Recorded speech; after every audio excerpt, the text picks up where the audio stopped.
This is Political Forum for Wednesday, July 15th, 2015. We welcome today as our special guest Alderman Raymond Lopez from Chicago's 15th Ward. Welcome to Political Forum. Thank you. Thanks for being here. I'm Rod Joy, a board member here at CAN TV. Political Forum is a live, interactive call-in program that's designed to connect you directly with Chicago's elected officials. Over the next 25 minutes or so, we hope you'll have an opportunity to learn more about Alderman Lopez and his views on some of the most urgent challenges and opportunities facing our city. Above all, the program is about fostering a strong culture of civic engagement. Your voice, your views are a big part of the program. We invite you to join the conversation at 312-738-1060. That's the number at the bottom of your screen, 312-738-1060. And Alderman Lopez is ready for your questions and your comments. So before we get started, you're new to the City Council, I think 9 weeks into this new gig. Tell people, our viewers who may be meeting you for the first time tonight, a little bit about Chicago's 15th Ward. The 15th Ward is a wonderfully dynamic ward on the south and southwest sides of the city. It represents West Englewood, Gage Park, Back of the Yards, and Brighton Park, and just geographically extends basically from Archer and Kedzie all the way down to 67th and Ashland. So a lot of territory, a lot of great people. I'm glad to be here. So what motivated you to get involved in public life? A lot of people tune out politics or run from government. What inspired you to roll up your sleeves and get involved? I got my start in politics when I was 18 years old. A neighbor suggested that I join my local ward organization as a way to do something productive with my life. And then ultimately, as a homeowner, it became more apparent that we needed to have some semblance of customer service and public service. And I have a strong customer service background, having worked for Southwest Airlines for 12 years. And that's what propelled me to my first run 4 years ago. I stayed with it, and now I'm alderman today. You mentioned public service. As an alderman, I can only imagine it must be difficult to balance your time from being a lawmaker, a legislator, and responding to constituent needs. So what surprised you so far, 9 weeks in, and how are you managing your time between constituent services and legislative issues? Well, constituent services take up a huge portion of my time. I've always said that I'm here for my residents. So their needs are first and foremost in everything I do. As far as with regards to the laws and things of that nature, I do make time to meet with various department leaders, lobbyists, and concerned citizens for major topics approaching our city. But again, the bread and butter of my time is focused on trees, garbage, rats, and all the important things of daily life in the 15th Ward. Trees, garbage, and rats. So much fun. This is Political Forum, a live interactive call-in program. Our guest tonight is Alderman Raymond Lopez from Chicago's 15th Ward. I think we have a caller on the line. Caller, are you there? Hiya. A lot of political news that I'm seeing right now is actually about what's going on in Springfield, and I was wondering what would be, especially when it comes to like the budget and things like that, they just can't seem to pass anything. Are there any repercussions that we're seeing in the city, or what sort of things are you really keeping an eye on down there? Well, actually, we do see a lot of repercussions based on the impasse that you have in Springfield. A number of our community organizations that service the ward and service all of Chicago, for that matter, are seeing their funding disappear. ICER, which helps with immigration, had its funding wiped out. Ceasefire, which helps with anti-violence initiatives, funding wiped out. And a number of our Catholic charities, which deal with helping people who are either dealing with homelessness or hunger, are seeing their funding issues endangered. So a lot of the issues that we just see headlines are having a severe and negative impact on everyday life in our neighborhoods. So I'm hopeful that we can put pressure on our state legislators in Chicago to work with or around Governor Rauner to bring some stability back to our communities. Illinois' government, as our caller pointed out, is now 15 days into the new fiscal year without a state budget. And I think the backdrop is just that our city and our state are broke, cash strapped. I think one of the things you voted on was a measure to borrow $1.1 billion to help the city's financial situation, and maybe we could spend a few minutes to talk about the financial state of the city of Chicago and that measure to borrow to help pay our bills. Well, one of the things that measure did, Ra, was that it puts into motion an end of what is called kicking the can, pushing the debt further and further down. The ordinance allowed for up to $1.1 billion. We don't know what the exact amount's going to be, but it won't be anything more than $1.1 billion, because once the bonds are sold, we'll have the exact figure. Now, what that borrowing allowed us to do was stabilize our debt and legacy assets, to go from a adjustable rate to a fixed rate. And as many of us have seen in our neighborhoods, that can mean the difference between having a home and not having a home. And I'm glad that we were able to put our financial debt into a solid footing so that we can now deal with the issues that are facing the city's finances, which will be huge. One item designed to generate revenue for the city, which you did not vote on, is something referred to as the cloud tax, or the Netflix tax. And I think there was a measure recently put in place that's designed to tax online films, music, gaming, with an effort to raise upwards of $12 billion for city expenses. Can you say a little bit about that measure and whether it's something, although you didn't vote on it, do you support? The cloud tax, as I understand it, is a combination of two currently existing taxes, dealing with both amusement and lease issues. What we had said during the campaign, and what I am still a firm believer in, is that we have to look at how to maximize the sales tax and our tax base throughout the city.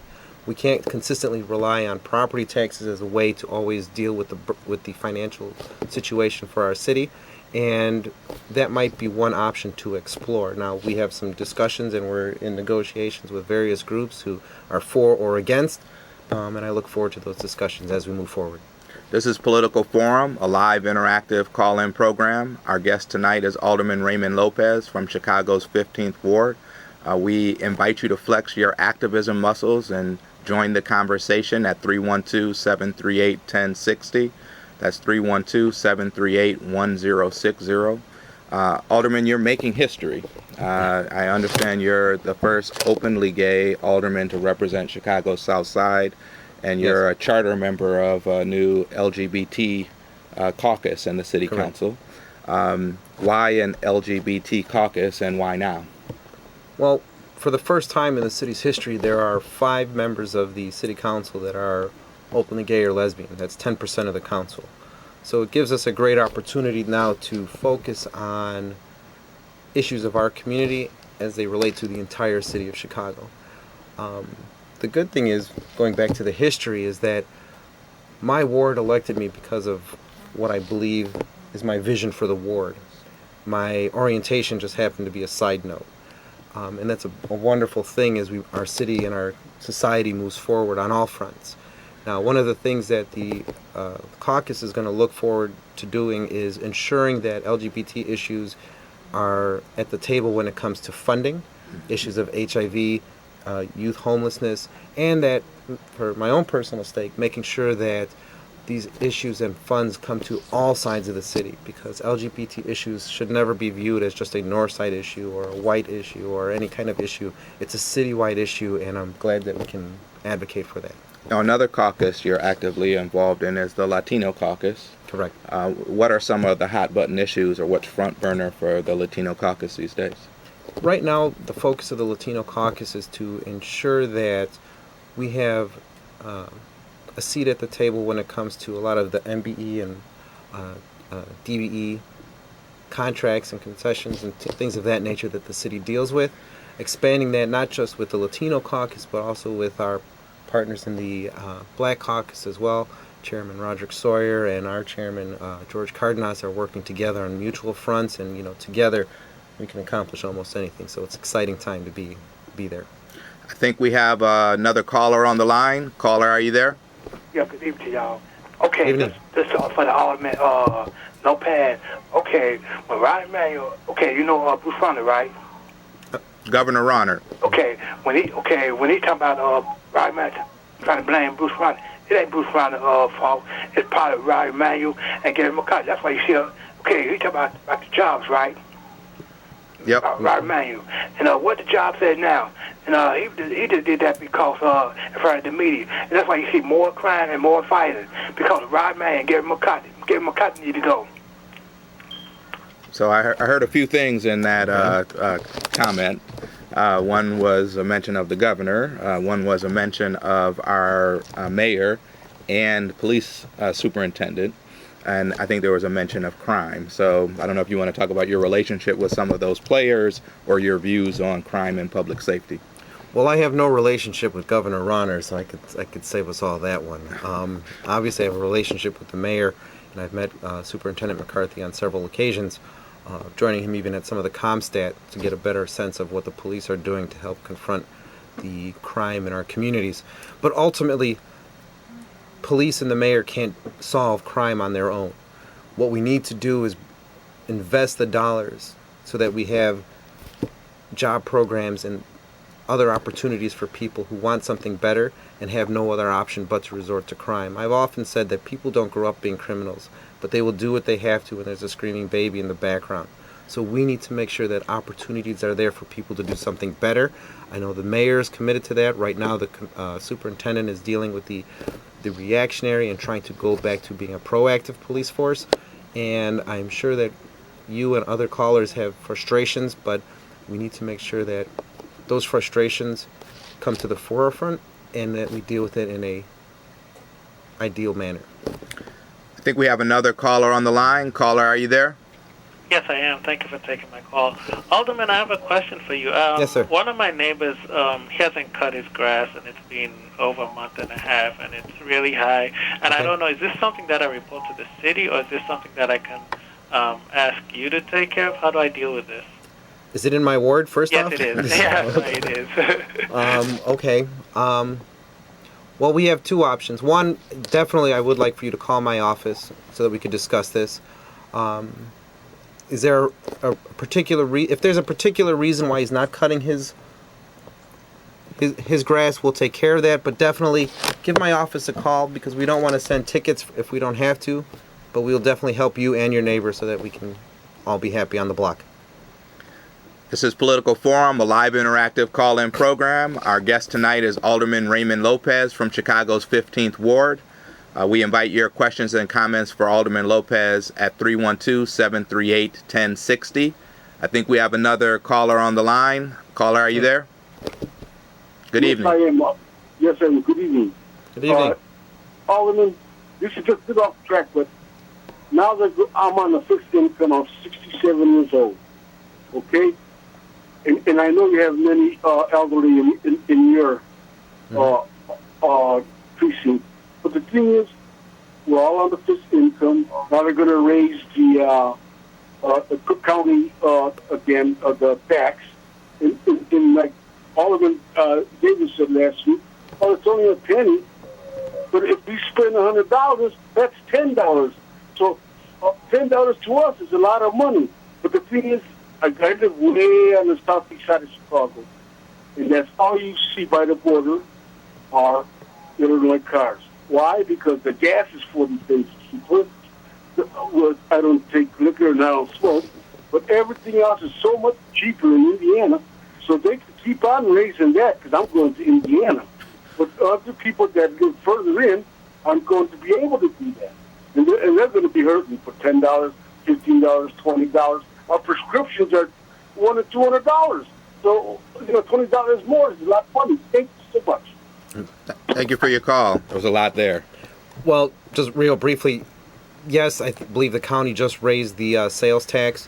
And actually going back to what we talked about earlier with the cloud tax, that's why we need to expand the taxable items so that it's more user-based. Because obviously, someone like yourself who's on a fixed income, you don't necessarily have the means to pay higher taxes universally on a property tax. But if we tax things that people are using specifically, like for myself, I have 8 dogs, and I don't get taxed on their grooming. Now, when I take them to get groomed, it's $50 a pop. So I'd be more than willing, and obviously it's my responsibility that if I'm paying for the grooming, I should be taxed on the grooming. So that's something that I would be willing to pay for and should be willing to pay for. This way it doesn't negatively impact a person like yourself. So just make sure I heard that right. You have 8 dogs. 8 dogs, yes. And you support an expansion of the sales tax on services. Correct. Including user services. User services, including dog grooming. Yes. All right, great. We can pave a few more roads. Just with my household alone. That's right. Let's go back to what one of the callers mentioned, grass and cutting the grass, and you mentioned garbage removal and trees. How are you engaging with your constituents? Are you doing open office hours, or what's your strategy to engage with your people in the 15th Ward? Well, one of the I have a number of strategies to make sure that I'm open and accessible. That was a huge issue in the campaign. It was a huge issue for me personally in my ward. So I have opened not 1 but 2 offices in the 15th Ward on opposite ends, because obviously it's a huge stretch of land. So we want to be as open and accessible to my residents. Both offices have their own ward nights, so I have 2 ward nights in the 15th Ward, as well as a ward-wide monthly meeting in Gage Park Fieldhouse the last Monday of every month. Additionally, this month we just started the Walking Ward program, where I send interns and staff to go walk up and down the streets of the entire 15th Ward, looking for issues that need to be addressed, whether they are curb issues, potholes, overgrown trees, you name it. And they will knock on doors, they will turn in a request just because they see it, because we want to be proactive in addressing a lot of the issues of concern. Now, when it's neighbor to neighbor, we try to intercede as best we can, because we don't want neighbors fighting, but we don't want to always send the city out to be the hatchet man too. So you have 2 ward offices. Correct. You have 2 ward nights per week. Yes. And you send your staff and interns and myself throughout the ward to walk the ward and engage with people. Let's talk a little bit about the dynamics of your ward and race relations in Chicago, because in the last election, particularly around the mayoral election, there was a lot said and written about this notion of tension between African Americans and Latinos and the black-brown relationship. And you represent a ward that's heavily black and brown. And so how do you handle that as an elected official, and what are your views about race relations in the 15th Ward? When it comes to my ward, I think it's important to realize that while demographics are obviously 67% Latino, over half the voters are African American. And at the end of the day, whether black, brown, or somewhere in between, everyone wants the same things. You want to make sure you have the opportunity to find a job. You want to make sure that your children are getting educated, and more importantly, that they're able to come home safely when they go to and from school. We want our kids to come back. That impacts everybody. Additionally, no matter what the color, everyone wants to be heard and respected for who they are, people of the ward. And I believe I demonstrate that daily. I demonstrated that throughout the campaign.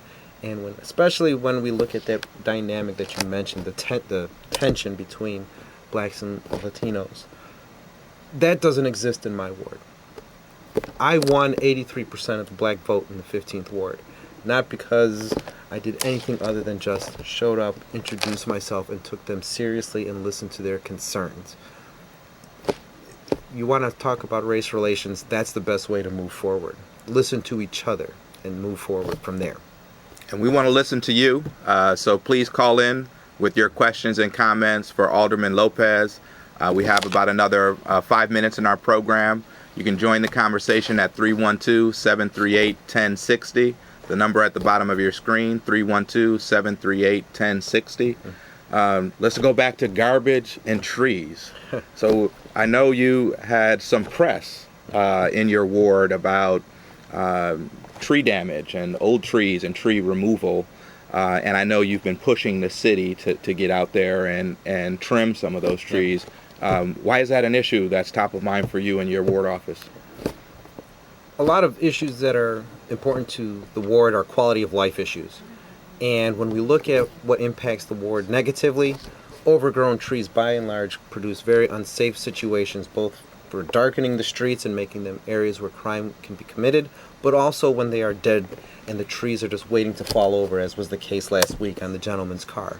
So I'm very thankful to say that I'm working with Commissioner Williams, and we're pushing forward so that we have a blitz to remove all dead trees immediately, and then we'll be back on schedule to do the complete trimming of the entire ward and bring us back up to speed. Incidentally, the walking ward program comes in with approximately 60 tree requests a day in the 15th ward. I think we have a caller on the line. Caller, are you there? Yes, hi. Thanks so much for taking my call. I wanted to ask about your interest in rats, and one of the things in my neighborhood is people don't clean up after their dogs, and that increases the rats. So you have 8 dogs. I wonder if you would please address that. Thank you so much. Thanks for the call. Yep. The only person on my block who didn't vote for me was someone who I told that they had to clean up after their dog when I saw them walking it without a bag. But you are absolutely correct, my dear.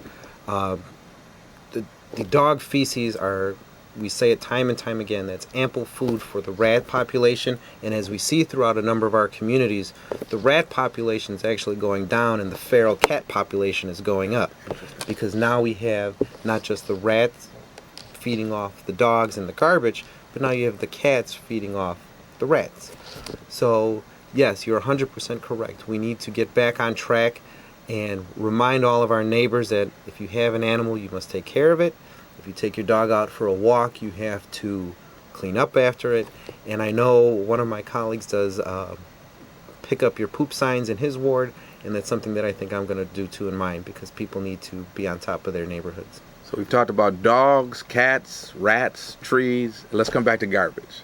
So I understand Mayor Emanuel wants to privatize garbage collection from multi-unit buildings, which could save upwards of $3+ million. Correct. Is that a measure you support? Yes, I actually signed on to the ordinance when it was introduced at the last council. It basically ends the grandfathering of all the old buildings, multi-unit buildings throughout the city that were given a pass last time, and now forces them to be in charge of their own private garbage collection. So yes, I would support that. And I know another issue that's top of mind for you, which came up a little bit earlier in the program, is safety and public safety. Mm-hmm. And there was a lot written about gun violence, particularly around the 4th of July weekend. I think there were 82 shootings, including 14 fatal shootings. What's the solution to make our streets safer, and what can be done about gun violence in Chicago? The gun violence issue deals a lot more with the culture of life, and the fact that we do not have a value of life in a lot of our communities. You cannot stop people from wanting to commit gun violence if they don't think that they're going to make it past the age of 20. In their estimation, their life is finite, and it really has no meaning. And we need to work together to get past that. Now, stricter gun laws, I know we have approached. We deal with the issues of straw purchases and other things of that nature, but we really need to answer for the view that their lives matter. We heard the catchphrase this year, Black Lives Matter. Well, I think all lives matter, and we need to put the funding and the resources behind that so that we remind all of our residents that their lives matter and are important to them, important to us. And on that note, Alderman Lopez, we're going to have to shut it down. We're out of time today. Thanks for coming on. Thank you for having me. In order for our democracy to thrive, we need an informed and engaged citizenry. So we'd like to thank you all for tuning in. We'd like to thank you for calling in. And we'd like to invite you to join us next week, Wednesday at 7 o'clock for the next edition of Political Forum. Good night. Thank you.